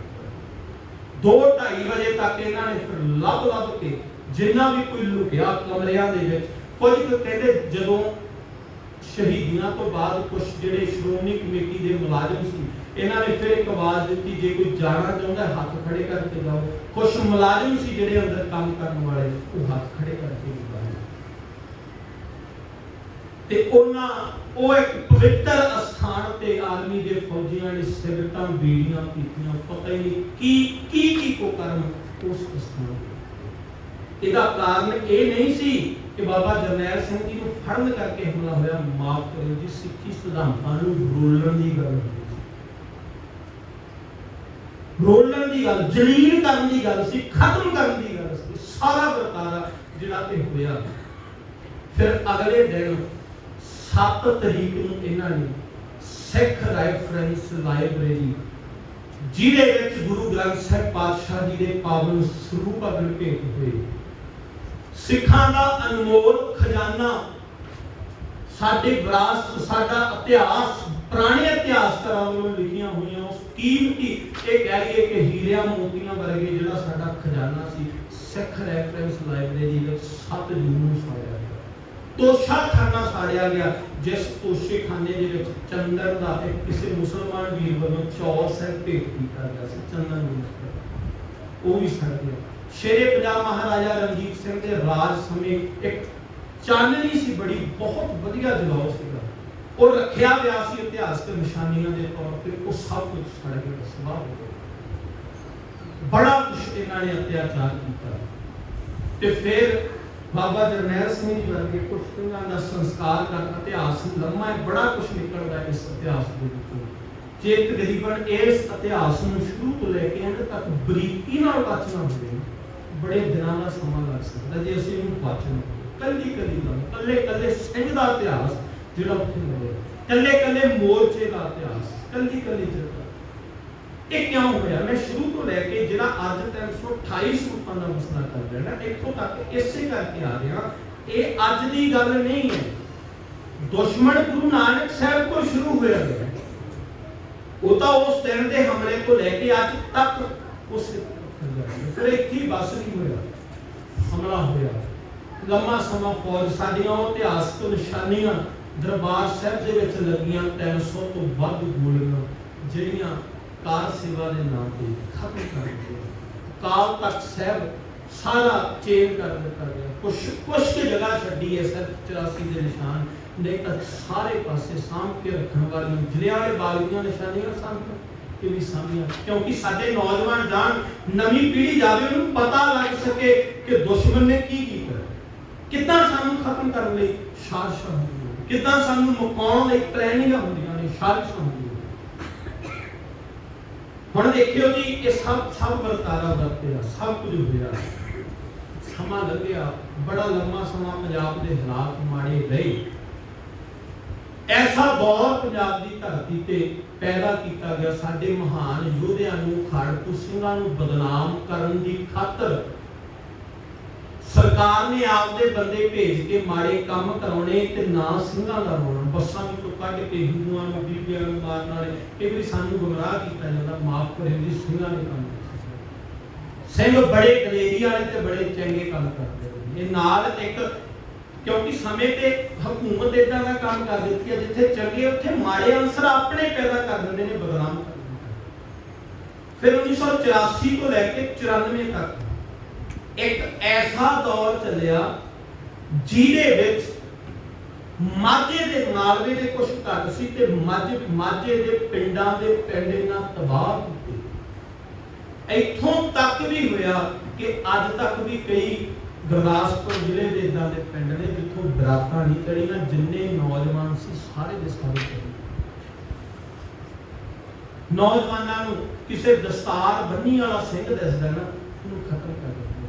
जे कोई पढ़न जा रहा है, कॉलेज जा रहा है, रास्ते में जाके जाते झूठा मुकाबला बना, फिर इस चीज का लाहा बड़े अफसर ने लिया। APS गैल वर्गिया ने अपने अहदे बढ़ाने लई, फरीकियां लगाने लई, बड़े बड़े लीडर ने फिर अज तक इस मुद्दे ते सियासती खेडी करते हैं अपनी वोटां यही गल कर ली है ना। 84 के मुद्दे ते वोटां लैण लई अज तक सियासत खेडी जाती है। ते जे 2015 दे विच गुरु ग्रंथ साहिब पातशाह जी इन्हां ने बरगाड़ी विखे बेअदबी कीती सी, वो बेअदबी तो बाद भी बड़ा जोर इन्हां दा सियासी रोटियां सेकण ते, सियासी रोटियां सेकण ते अज तक जेड़ा भी कौम नाल कोई दुखांत वापरदा उहदे ते सियासती खेडदे ने, सियासती बनाउंदे। कोई मर्जी पार्टी है, कोई मर्जी दी, सब आपो अपनी सियासत खेडण ते। पहला कांग्रेस ने अपनी सियासत खेडण ते जोर लाता, बेअदबी दे नाम ते इंसाफ देवांगे, इदां करांगे, 5 साल लंघे कख नहीं कर सके। हुण आस है, जे कोई थोड़ी बहुती आस है कि हो सकता है कि अज भी सानू इन्हां बेअदबियां दा इंसाफ मिल जाए। आस करदी है कौम मालक मेहर करे उन्हां उच्चे अहुदियां ते बैठियां ते, जे किते सिखां नूं भी कदे इंसाफ अज तक 84 दा भी सानू इंसाफ नहीं। बहुत कुछ चलिया, जे अज भी ये कुछ हो रहा ना। हुण देखो जेड़ी श्रोमणी कमेटी बलदी हुई चिखा चों निकली सी, अज ओही श्रोमणी कमेटी विच महंत वर्गे, नरैणुआ वर्गे बंदे आण बैठे। ओही है ना। जदों 1921 दे विच भाई लक्ष्मण सिंह धारोवाल की अगवाई दे विच जथा जांदा है नरैणु महंत कोले चढ़ के जाता कि भाई दस सानू क्यों बेअदबियां हो रही, क्यों इत्थे रह के तू सरोवर दे विच शराब ठंडी करके पी रहा, क्यों गुरु ग्रंथ साहिब की बेअदबी हो रही है, जे इत्थे कोई आ रहा क्यों की पक लुटी जा रही है, क्यों इज्जत लुटी जा रही है। उन्हां नूं मारिया गया, कुੱਟਿਆ गया, शहीद किया गया।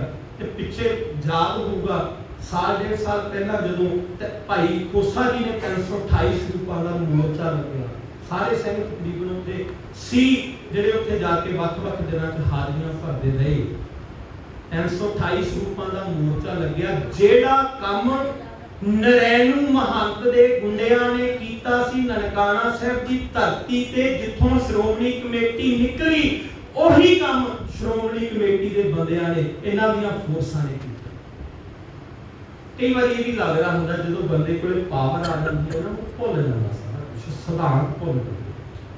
जिस बंदे के हाथ में पावर आ गई, कोई उच्चा अहदा आ गया ना, सिद्धांत भुल जाते हैं। जिहड़ी श्रोमणी कमेटी, श्रोमणी अकाली दल पार्टी कुर्बानियां चों निकलिया, अज उन्होंने सिर्फ अपने घर भरन लई सियासी रोटियां सेकण दा काम किया। अज देखते हैं हम श्रोमणी कमेटी की हो रहा, साडे जथेदार साहब किदां दे बयान, किदां दा की कुछ चल रहा। कौम नूं एक करन दी गल करो, कौम के सिद्धांतां नूं एक करन दी गल करो, कौम च पईआं होईआं वड्डियां नूं एक करन दी गल करो, समुची कौम नूं एक सिद्धांत ते लेके आओ, एक प्रोग्राम दिओ कि कौम इकट्ठी हो सके। इन्हां ने वड्डियां पाउण दा असीं जरूर जिहड़े थल्ले वाले आ ना, ਇਹ ਧੜਿਆਂ ਨਾਲ ਵੰਡੇ ਜਾ ਕੇ ਅਸੀਂ ਇੱਕ ਦੂਜੇ ਨਾਲ ਸਿੰਘ ਫਸਾ ਲੈਂਦੇ ਹਾਂ। ਮੇਰਾ ਧੜਾ ਹੋਰ ਹੈ, ਦੂਜੇ ਦਾ ਹੋਰ ਹੈ, ਤੀਜੇ ਦਾ ਹੋਰ ਹੈ, ਅਸੀਂ ਥੱਲੇ ਸਿੰਘ ਫਸਾਈ ਜਾਂਦੇ ਹਾਂ, ਲੜੀ ਜਾਂਦੇ ਹਾਂ। ਮਾਫ ਕਰਿਓ ਜੀ, ਇਹ ਸਾਡਾ ਕਸੂਰ ਨਹੀਂ ਹੈ, ਜਿਹੜੇ ਉੱਤੇ ਬੈਠੇ ਉਹਨਾਂ ਦਾ ਕਸੂਰ ਹੈ। ਕਿਉਂ ਵੰਡੀਆਂ ਪਾ ਰਹੇ ਆ ਕਿ ਜੇ ਇਹ ਇਕੱਠੇ ਹੋ ਗਏ, ਇਹਨਾਂ 'ਚ ਇੰਨੀ ਕੁ ਪਾਵਰ ਹੈ ਕਿ ਆਪਣਾ ਰਾਜ ਵੀ ਪੈਦਾ ਕਰ ਸਕਦੇ, ਇਹ ਆਪਣੇ सिद्धांत दुनिया ते लागू कर सकते, अपनी गल नूं दुनिया के कोने कोने च फैला सकते हैं, पैदा कर सकते हैं। ये वंडियां दुश्मन आप पवा रहे हैं। माफ करो जी, ये गल नूं जरूर समझियो कि असीं इन्हां गल्लां च कदे नहीं। हाँ मर्यादा वक्खो वक्खरियां ने बड़ी बड़ा कुछ करते, पर वो चीज़ ते सानू लड़न दी जां उलझण दी लोड़ नहीं। मेरी मर्यादा मैं जो मन रहा जां होर उत्ते असीं खड़ीए ठीक है खड़दे हां, पर असीं आपस जे उलझ जांगे ते जो दुश्मन चाहुंदा वो तां असीं आप अपने घरे बैठे ही करी जांदे हां, तां असीं घरे बैठे ही करी जांदे हां ना। दुश्मन दीयां चालां तो सचेत हो के चलीए, बहुत सचेत हो गया। अज दे समय च सानू बड़ा सचेत होकर चलण की लोड़ है, बड़ा समझ के चलण की लोड़ है कि कौम नूं बचाउणा। ते जे असीं कौम नूं नहीं ना बचा सके, आउण वाले जिहड़े हालात इन्ने माड़े आ सकदे ने जिहदा खमियाजा सानू बड़ा भुगतना। अज साडी जवानी सिੱਖੀ तो दूर हो गई, नौजवान अज साडे इतिहास तो गुरबाणी तो कोहां दूर जा रहे हैं। जे कोई समझना चाहुंदा विच एक तां ਉਹ ਜਿਹਾ पैदा हो जाता ਜਿਹੜਾ ਕਹਿੰਦਾ कि ਇਹ ਤਾਂ ਗੁਰਬਾਣੀ ਇਦਾਂ नहीं, इतिहास इदां नहीं, ਇਹਦੀ ਲੋੜ नहीं, ਕੱਲੀ बस आपदे ਜ਼ਿੰਦਗੀ ਚ ਚੰਗੀਆਂ ਗੱਲਾਂ ਹੋਣ, ਅੰਮ੍ਰਿਤ ਛਕਣ ਦੀ ਕੀ ਲੋੜ ਹੈ, ਗੁਰੂ ਨਾਲ ਜੁੜਨ ਦੀ ਕੀ ਲੋੜ ਹੈ, ਗੁਰਬਾਣੀ ਪੜ੍ਹਨ ਦੀ ਕੀ ਲੋੜ ਹੈ, ਇਤਿਹਾਸ ਦੀ ਕੀ ਲੋੜ ਹੈ। ਉਦਾਂ ਦੇ ਪੈਦਾ ਹੋ ਕੇ ਬੜਾ ਕੁਝ ਕੀਤਾ, ਬੜੀਆਂ ਚਾਲਾਂ ਨੇ। ਸਮਝੋ ਸਭ ਤੋਂ ਪਹਿਲਾ ਕੰਮ ਜੇ ਕਰਨਾ ਚਾਹੁੰਦੇ ਹੋ, ਪਿੰਡਾਂ ਦੇ ਵਿੱਚ ਬੱਚਿਆਂ ਦੀਆਂ ਕਲਾਸਾਂ ਲਿਆ ਕੇ ਅਸੀਂ ਗਰਾਊਂਡ ਤਿਆਰ ਕਰਾਂਗੇ। ਕਰਨ ਵਾਲੇ ਕੰਮ ਨੇ ਮਾਫ ਕਰਿਓ ਜੀ, ਹੁੰਜਾ ਸਾਡਾ ਸਾਰੇ ਪਾਸੇ ਫਿਰਿਆ, ਕਰਨ ਨੂੰ ਤਿਆਰ ਨਹੀਂ। ਕਈ ਵਾਰੀ ਮੇਰੇ ਅੱਗੇ ਵੀ ਗੱਲਾਂ ਬਹੁਤ ਸਿਆਣੀਆਂ ਕਰ ਲੈਣਗੇ, ਪਰ ਜਦੋਂ ਕਰਨ ਦੀ ਵਾਰੀ ਹੁੰਦੀ ਹੈ ਉੱਥੋਂ ਅਸੀਂ ਪੜ ਲੈਂਦੇ, ਉੱਥੋਂ ਅਸੀਂ ਜੋੜ ਲੈਂਦੇ। ਮਾਹੌਲ ਸਾਡਾ ਹੁਣ ਇਸ ਟਾਈਮ ਜੇ ਅਸੀਂ ਸਿੱਖੀ ਨੂੰ ਪ੍ਰਫੁੱਲਤ ਕਰਨਾ ਚਾਹੁੰਦੇ ਹਾਂ, ਆਪਣੇ ਬੱਚਿਆਂ ਨੂੰ ਆਉਣ ਵਾਲੀ ਪੀੜ੍ਹੀ ਨੂੰ ਜੋੜ ਕੇ ਮਹਾਨ ਬਣਾਉਣਾ ਚਾਹੁੰਦੇ ਹਾਂ, ਪਿੰਡ ਦੇ ਵਿੱਚ ਬੱਚਿਆਂ ਦੀ ਕਲਾਸ ਲੱਗੇ, ਰੋਜ਼ਾਨਾ ਬੱਚਿਆਂ ਨੂੰ ਕਈ ਤਰ੍ਹਾਂ ਦੇ ਤਰੀਕੇ ਨਾਲ, ਖੇਡਣ ਦੇ ਤਰੀਕੇ ਨਾਲ, ਕੁਝ ਸਿਖਾਉਣ ਦੇ ਤਰੀਕੇ ਨਾਲ ਜੋੜਿਆ ਜਾਵੇ। ਅੱਧਾ ਘੰਟਾ ਬਿਠਾ ਕੇ ਉੱਥੇ ਗੁਰਬਾਣੀ ਦੀ ਗੱਲ ਹੋਵੇ, ਇਤਿਹਾਸ ਦੀ ਗੱਲ ਹੋਵੇ, ਸਾਡੇ ਸਿਧਾਂਤਾਂ ਦੀ ਗੱਲ ਹੋਵੇ, ਦਸਤਾਰ ਬੰਨਣ ਦੀ ਗੱਲ ਹੋਵੇ, ਕੇਸਾਂ ਦੀ ਗੱਲ ਹੋਵੇ, ਜਿਹੜੇ ਸਿਧਾਂਤਾਂ ਕਰਕੇ ਬੱਚੇ ਸਾਡੇ ਸਿੱਖੀ ਵਾਲੇ ਪਾਸੇ ਨੇ। ਅੱਜ ਅਸਾਈਅਤ ਨੇ ਕਿਤੇ ਵੱਡੇ ਪੱਧਰ ਤੇ ਪੰਜਾਬ ਦੇ ਵਿੱਚ ਆਪਣਾ ਫੈਲਾਅ ਕਰ, ਉਹਦਾ ਪਿੱਛੇ ਕਾਰਨ ਕੀ ਹੈ? ਕਿਉਂਕਿ ਅਸੀਂ ਹੱਥਾਂ 'ਚੋਂ ਆਪਣੇ ਹਥਿਆਰ ਅਸੀਂ ਬੇਫਿਕਰੇ ਜੇ ਬਸ ਠੀਕ ਆ ਜਿਵੇਂ ਚੱਲਦਾ ਚੱਲੀ ਜਾਂਦਾ, ਸਾਨੂੰ ਪਰਵਾਹ ਨਹੀਂ ਕੋਈ। ਤੇ ਉਹ ਇੱਡੀ ਵੱਡੀ ਪਲੈਨਿੰਗ ਕਰਕੇ ਹੈ, ਸਕੂਲ ਤਾਂ ਜਿਹੜੇ ਖੋਲਣੇ ਸੀ ਇੱਥੋਂ ਤੱਕ ਕਿ ਉਹ ਟਿਊਸ਼ਨ ਸੈਂਟਰ ਵੀ ਖੋਲ ਚੁੱਕੇ ਹੈ, ਜਿੱਥੇ ਆਮ ਸਿੱਖਾਂ ਦੇ ਬੱਚੇ ਵੀ ਉਹਨਾਂ ਨੂੰ ਕਹਿੰਦੇ ਆ ਜਾਓ ਤੁਸੀਂ ਫ੍ਰੀ ਟਿਊਸ਼ਨ ਪੜ੍ਹ ਕੇ ਜਾਓ। ਇੱਥੋਂ ਤੱਕ ਕਿ ਸਕੂਲ ਤਾਂ ਆਪਾਂ ਮੰਨਦੇ, ਟਿਊਸ਼ਨ ਸੈਂਟਰਾਂ ਤੱਕ ਆ ਗਏ ਨੇ ਉਹ ਲੋਕ। ਤੇ ਸਾਡੇ ਵੀ ਕੁਝ ਲੋਕ ਇਦਾਂ ਦੇ ਨੇ ਜਿਹੜੇ ਇੱਕ ਕੋਠਾ ਪਾਉਣ ਦੇ, ਇੱਕ ਛੱਤ ਪਾਉਣ ਦੇ ਲਾਲਚ 'ਚ ਬੈਠ ਜਾਂਦੇ ਨੇ, 50,000 ਰੁਪਏ ਦੇ ਲਾਲਚ 'ਚ ਬੈਠ ਜਾਂਦੇ। ਪਤਾ ਨਹੀਂ ਸਾਡਾ, ਅਸੀਂ ਜਿਨ੍ਹਾਂ ਨੂੰ ਆਰੇ ਨਹੀਂ ਡੁਲਾ ਸਕੇ, ਜਿਨ੍ਹਾਂ ਦੇ ਬੰਦ ਕੱਟੇ ਗਏ ਤਾਂ ਨਹੀਂ ਡੋਲੇ, ਜਿਨ੍ਹਾਂ ਦੇ ਖੋਪੜ ਲੈ ਗਏ ਉਹ ਤਾਂ ਨਹੀਂ ਡੋਲੇ, ਜਿਨ੍ਹਾਂ ਨੂੰ ਦੇਗਾਂ ਵਿੱਚ ਉਬਾਲਿਆ ਉਹ ਤਾਂ ਨਹੀਂ ਡੋਲੇ, ਜਿਨ੍ਹਾਂ ਨੂੰ ਵੱਡੇ ਅਹੁਦੇ, ਵੱਡੀਆਂ ਨਵਾਬੀਆਂ, ਵੱਡੇ ਖਿਤਾਬ ਦੇ ਕੇ ਖਰੀਦਣ ਦੀ ਗੱਲ ਕੀਤੀ ਉਹ ਤਾਂ ਨਹੀਂ ਡੋਲੇ। ਅੱਜ ਅਸੀਂ 50,000 'ਚ ਡੋਲ ਜਾਂਦੇ, ਅੱਜ ਸਾਨੂੰ ਕੋਈ ਇਲਾਜ ਕਰਾਉਣ ਦੇ ਲਾਲਚ 'ਚ ਲੈ ਜਾਂਦਾ। ਪਰ ਉੱਥੇ ਸਾਡੀਆਂ ਵੀ ਕਮੀਆਂ ਨੇ। ਜੇ ਹੀ ਪ੍ਰਬੰਧ ਸਾਡੀ ਸ਼੍ਰੋਮਣੀ ਕਮੇਟੀ ਨੇ ਕੀਤਾ ਹੁੰਦਾ, ਬੱਚਿਆਂ ਨੂੰ ਪੜ੍ਹਾਉਣ ਦਾ ਜਿੱਦਾਂ ਬਜਟ ਅੱਜ ਸ਼੍ਰੋਮਣੀ ਕਮੇਟੀ ਦਾ ਨਾ, ਇੱਕ ਪਾਸੇ ਪੰਜਾਬ ਸਰਕਾਰ ਦਾ ਬਜਟ ਹੈ, ਬਰਾਬਰ ਦਾ ਬਜਟ ਸ਼੍ਰੋਮਣੀ ਕਮੇਟੀ ਦਾ। ਇੰਨਾ ਪੈਸਾ ਇਹਨਾਂ ਨੇ ਆਪਣੇ ਘਰ ਭਰਨ ਤੇ ਲਾਇਆ। ਪਿੱਛੇ ਅਸੀਂ ਅਖਬਾਰਾਂ ਵਿੱਚ ਕਿੰਨੇ ਬਿਆਨ, ਕਿੰਨਾ ਕੁਝ ਪੜ੍ਹਦੇ ਆ, ਇਹਨਾਂ ਦੀਆਂ ਗੱਡੀਆਂ ਦੇ ਵਿੱਚ ਤੇਲ ਇੰਨਾ ਪੈ ਜਾਂਦਾ ਮਹੀਨੇ ਦਾ, ਸਾਲ ਦਾ। ਜੇ 365 ਦਿਨ ਨੇ ਸਾਲ ਦੇ, 365 ਦਿਨ 24 ਘੰਟੇ ਗੱਡੀ ਸਟਾਰਟ ਕਰ ਲਓ ਤਾਂ ਨਹੀਂ ਤੇਲ ਉਹਨਾਂ ਮੱਚਦਾ ਜਿੰਨੇ ਇਹਨਾਂ ਦੇ ਬਿੱਲ ਬਣੇ, ਜਿੰਨੇ ਇਸ਼ਤਿਹਾਰ ਦੇਣ ਦੇ ਨਾਂ ਤੇ ਕਿੱਡੇ ਬਿੱਲ ਬਣਾ ਜਾਂਦੇ ਨੇ। ਤੇ ਕੀ ਕੁਝ ਕਰਦੇ ਨੇ ਆਪਣੇ ਘਰ ਭਰਨ ਵਾਸਤੇ, ਜਿੰਨੇ ਉੱਚੇ ਉੱਤੇ ਜਿਹੜੀ ਸ਼੍ਰੋਮਣੀ ਕਮੇਟੀ ਦੀ ਜ਼ਮੀਨ ਹੈ, ਪਿੱਛੇ ਜੇ ਵੀ ਪਤਾ ਲੱਗਿਆ ਕਿ ਠੇਕੇ ਤੇ ਉਹਨਾਂ ਬੰਦਿਆਂ ਨੂੰ 12,000 13,000 ਰੁਪਏ ਦਿੱਤੇ। ਦੱਸੋ ਕਿਉਂ? ਕਿ ਜਿਹੜੇ ਅਹੁਦੇਦਾਰ ਹੈ, ਜਿਹੜੇ ਨੇੜਲੇ ਉਹਨਾਂ ਦਾ ਭਰਿਆ ਰਵੇ ਬੱਬਰ, ਕੌਮ ਦਾ ਕੁਝ ਨਹੀਂ ਸੋਚਣਾ। ਤੇ ਜੇ ਸੱਚਮੁੱਚ ਸ਼੍ਰੋਮਣੀ ਕਮੇਟੀ ਇਦਾਂ ਦੇ ਚੰਗੇ ਕੰਮ ਕਰ ਦੇਵੇ ਨਾ, ਕੌਮ ਦੇ ਸਕੂਲ ਹਰ ਇੱਕ ਜ਼ਿਲ੍ਹੇ, ਹਰ ਇੱਕ ਇਲਾਕੇ 10-15 ਕਿਲੋਮੀਟਰ ਦੇ ਏਰੀਏ 'ਚ ਇੱਕ ਐਸਾ ਸਕੂਲ ਹੋਵੇ ਜਿੱਥੇ ਸਿੱਖੀ ਸਿਧਾਂਤ ਦੀ ਗੱਲ ਵੀ ਹੈ, ਪੜ੍ਹਾਈ ਦੀ ਗੱਲ ਵੀ ਹੈ, ਦੁਨਿਆਵੀ ਪੜ੍ਹਾਈ ਦੀ ਤੇ ਗੁਰਬਾਣੀ ਦੀ ਗੱਲ ਹੈ, ਸਾਡੇ ਬੱਚੇ ਕਦੇ ਸਿੱਖੀ ਤੋਂ ਟੁੱਟ ਨਹੀਂ ਸਕਦੇ। ਹਸਪਤਾਲ ਇਲਾਕੇ 20 ਕਿਲੋਮੀਟਰ ਦੇ ਏਰੀਏ 'ਚ ਇਦਾਂ ਦਾ ਹੋਵੇ ਕਿ ਸਾਨੂੰ ਇੱਥੋਂ ਜਾ ਕੇ ਚੰਡੀਗੜ੍ਹ ਤੱਕ, ਲੁਧਿਆਣੇ ਤੱਕ ਨਾ ਇਲਾਜ ਕਰਾਉਣ ਜਾਣਾ ਪਵੇ। ਜਿੰਨਾ ਬਜਟ ਹੈ ਬੜਾ ਕੁਝ ਹੋ ਸਕਦਾ। ਤੇ ਫਿਰ ਇਹ ਥੋੜਾ थोड़ा कि कोई दूजे वाला आके साई आके सानू मगर ला ले, क्योंकि कुछ कमियां साडे च भी ने, कुछ असी भी इन्हां गल्लां तो दूर आ। ते अज लोड़ है जे असी सरकार के दूजे पासों पत्ता बादलों का अज साफ हो गया ना, तो गुरु सवारे हुण श्रोमणी कमेटी तो भी जे पत्ता साफ हो गए तो बड़े तरह के काम जिहड़े चंगे हो सकते हैं। पर उहदे लई भी ना एक जरूरी बेनती है, कल्ला ये नहीं कि श्रोमणी कमेटी, मैं तो ये भी सच है कि कहूँगा जे असी श्रोमणी कमेटी बनाउणी चाहुंदे आ, जितना चाहुंदे आ, ते सानू भी एक होना, ਜਿਹੜੀਆਂ ਵੱਖ-ਵੱਖ ਧੜੇਬੰਦੀਆਂ ਜੇ ਆਪੋ ਆਪਣੇ ਤਰੀਕੇ ਨਾਲ ਆਪੋ ਆਪਣੇ ਧੜਿਆਂ 'ਚ ਹੀ ਲੜਨਗੀਆਂ ਨਾ, ਫਿਰ ਉਹੀ ਜਿੱਤ ਸਕਦੇ, ਕਿਉਂਕਿ ਅਸੀਂ ਤਾਂ ਵੋਟਾਂ ਤੋੜਾਂਗੇ। ਜੇ ਅਸੀਂ ਸਾਰੇ ਇਕੱਠੇ ਹੋ ਕੇ ਕੁਝ ਮਤੇ ਇਦਾਂ ਦੇ ਪਾ ਲਈਏ, ਕੁਝ ਸਮਝੌਤੇ ਇਦਾਂ ਦੇ ਕਰ ਲਈਏ, ਕੁਝ ਵਿਚਾਰਾਂ ਇਦਾਂ ਦੇ ਕਰ ਲਈਏ ਕਿ ਅਸੀਂ ਇੱਕ ਹੋ ਜਾਈਏ, ਫਿਰ ਪਾਰ ਵੀ ਲੱਗ ਜਾਏਗਾ। ਇਹਦੇ ਲਈ ਸਾਨੂੰ ਬੜੀ ਸੋਚ ਸਮਝ ਕੇ ਇੱਕ ਤੁਸ਼ ਬੁੱਧੀ ਤੋਂ, ਇੱਕ ਚੰਗੀ ਬੁੱਧੀ ਤੋਂ ਗਿਆਨ ਲੈਣ ਦੀ ਲੋੜ ਹੈ, ਚੰਗੀ ਬੁੱਧੀ ਤੋਂ ਸੇਧ ਲੈਣ ਦੀ ਲੋੜ ਹੈ।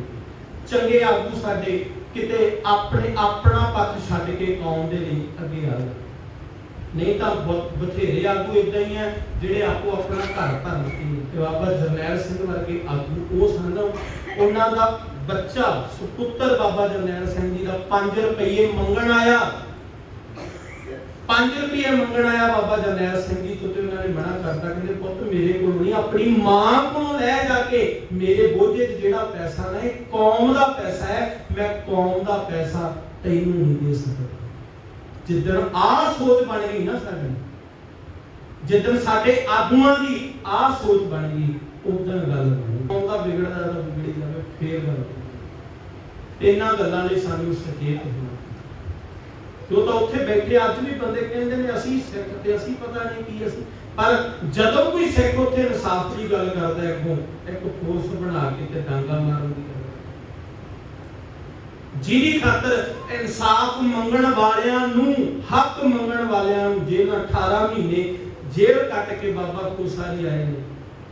ਕਾਹਦੀ ਖਾਤਰ ਆਏ ਆ? ਕੋਈ ਨਿੱਜੀ ਮਾਮਲਾ ਨਹੀਂ। ਮੈਂ ਇੱਕ ਦਿਨ ਇੰਟਰਵਿਊ ਸੁਣ ਰਿਹਾ ਸੀ, ਕਹਿੰਦੇ 18 ਪਰਚੇ ਆ ਮੇਰੇ ਤੇ, 18 ਦੇ 18 ਪਰਚਿਆਂ ਦੇ ਵਿੱਚੋਂ ਇੱਕ ਵੀ ਪਰਚਾ ਮੇਰਾ ਨਿੱਜੀ। ਵੱਡੀ ਗੱਲ ਹੈ ਨਾ, ਬੰਦਾ ਆਪਣੀ ਜ਼ਮੀਨ ਪਿੱਛੇ ਲੜੀ ਜਾਂਦਾ, ਉਹ ਮੇਰੀ ਜ਼ਮੀਨ, ਮੈਂ ਕਬਜ਼ਾ ਕਰ ਲਿਆ ਕਿਸੇ ਦੀ ਜ਼ਮੀਨ ਤੇ, ਕਿਸੇ ਨਾਲ ਲੜ ਪਿਆ, ਪੈਸਿਆਂ ਪਿੱਛੇ ਲੜ ਪਿਆ। 18 ਪਰਚੇ ਕੌਮ ਦੀ ਲਈ ਨੇ, ਲੋਕਾਂ ਲਈ ਨੇ, ਆ ਸਾਡੇ ਵਰਗਿਆਂ ਲਈ ਨੇ। ਉਹਦੇ ਨਾਲ ਤੁਰ ਕੇ, ਜਿਹਦੇ ਨਾਲ ਤੁਰ ਪਏ ਉਹਦੇ ਨਾਲ ਖੜ ਗਏ, ਉਹਦੀ ਖਾਤਰ ਆਪਣੇ ਦੇ ਪਰਚਾ। ਵੇਖੋ ਇਦਾਂ ਦੇ ਗੁਰਸਿੱਖ ਅੱਜ ਵੀ ਨੇ, ਪਰ ਲੋੜ ਹੈ ਸਾਂਭਣ ਦੀ, ਲੋੜ ਹੈ ਥੋੜੀ ਜਿਹੀ ਆਪਣੀ ਬੁੱਧੀ ਤੋਂ, ਦਿਮਾਗ ਤੋਂ ਕੰਮ ਲੈਣ ਦੀ, ਸਾਂਭ ਲਈਏ। ਉਹ ਜਿਹੜੇ ਮਰ ਜੀਵੜੇ ਗੁਰਸਿੱਖ, ਕੁਰਬਾਨੀਆਂ ਕਰਨ ਵਾਲੇ ਗੁਰਸਿੱਖ ਜਿਹੜੇ ਅੱਜ ਹੈ ਨੇ, ਉਹਨਾਂ ਨੂੰ ਸਾਂਭ ਲਈਏ ਤੇ ਸਾਡਾ ਕੁਝ ਬਣ ਸਕਦਾ। ਜੇ ਉਹਨਾਂ ਨੂੰ ਸਾਂਭ ਲਾਂਗੇ ਸਾਡਾ ਬੜਾ ਪ੍ਰਯੋਜਨ। ਲੋੜ ਹੈ ਅੱਜ ਸਾਨੂੰ ਸਾਂਭਣ ਦੀ, ਲੋੜ ਹੈ ਇਸ ਗੱਲ ਨੂੰ ਵਿਚਾਰਨ ਦੀ।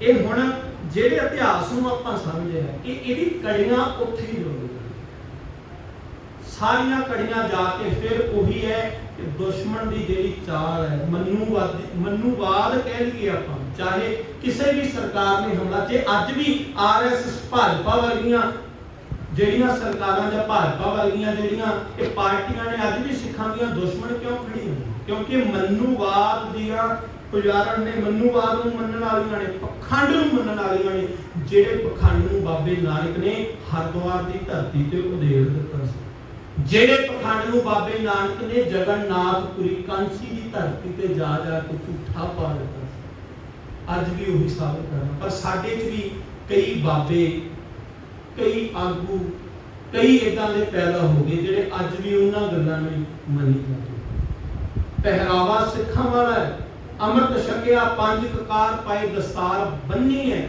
ਪਰ ਕੰਮ ਸਾਰੇ ਬਾਹਮਣ ਹੈ ਨਹੀਂ। ਅੱਜ ਵੀ ਬਹੁਤ ਨੇ ਤੇ ਸਾਡੇ ਬੜੇ ਸਿੱਖ ਜਿਹੜੇ ਉੱਥੇ ਤੁਰੇ ਫਿਰਦੇ, ਬਹੁਤੇ ਸਿੱਖ ਨੇ ਜਿਹੜੇ ਅੱਜ ਸਾਡੇ ਉੱਥੇ ਉਹਨਾਂ ਥਾਵਾਂ ਤੇ ਤੁਰੇ ਫਿਰਦੇ ਨੇ।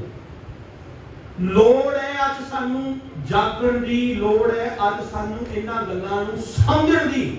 ਜੇ ਇਹਨਾਂ ਗੱਲਾਂ ਨੂੰ ਅਸੀਂ ਸਮਝ ਲਾਂਗੇ ਨਾ ਤੇ ਸਾਡਾ ਬਣ ਸਕਦਾ।